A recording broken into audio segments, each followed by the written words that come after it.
So, TNT at saka Terra Firma, no? So, ito yung masasabi natin na ito yung magandang game at ito yung classic example, pinaka-example na kung saan yung lagi sinasabi ng mga coaches in whatever level, interbarangay, college, at kahit sa professional, kagaya ng PBA o ng NBA, basketball should be played for 48 or 40 minutes. Okay? Bakit kanyo? Kasi maganda yung laban. As expected, ang masasabi ko lang dito, TNT is parang naging overconfident, naging masyadong relax against Terra Firma dahil alam naman natin yung Terra Firma, yung win-loss record nito nasa ibaba ng team standings. So natural tendency is magre-relax ka.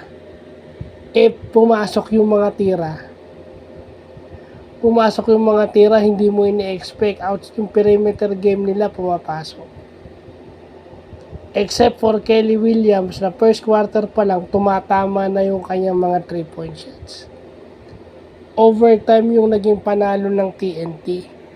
So lagay na lang natin sa ganon. You have to play, kung sa PBA ka, 48 minutes of perfect basketball and 40 minutes of perfect basketball pag ikaw ay nasa FIBA.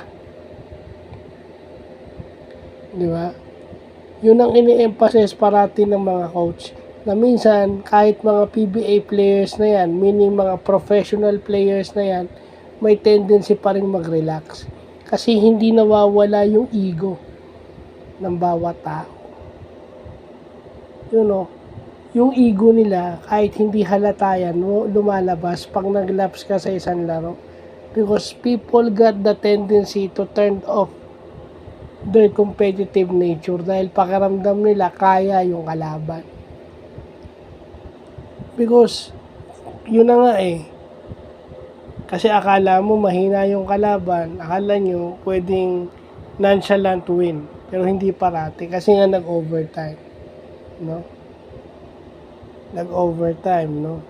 May naging run yung Terra Firma sa TNT. Ang kagandahan lang doon, Kelly Williams naging consistent sa game. Siya yung naging best player, hitting his 3-point shots. At si Stingray gumana, si Pogoy gumana, di ba? So, yun yung sinasabi, hindi porket ikaw yung deeper and better team, mag-overconfident ka sa mga kalaban. You have to kill your opponent. Dapat nga, the objective of any sport, of any team sport, is hindi na papormahin yung kalaban mo. Huwag mo nang pasarapin kasi baka masulot ka. And a good thing, ang kulang lang dito sa Terra Firma is yung panapos. Paano naman nila tatalunin yung kalaban nila? It's by their defense. Questionable pa yung kanilang depensa. Offense-wise, wala na silang problema kasi nakikipagsabayan na sila offensively.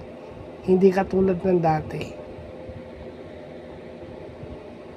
So, yun lang pa.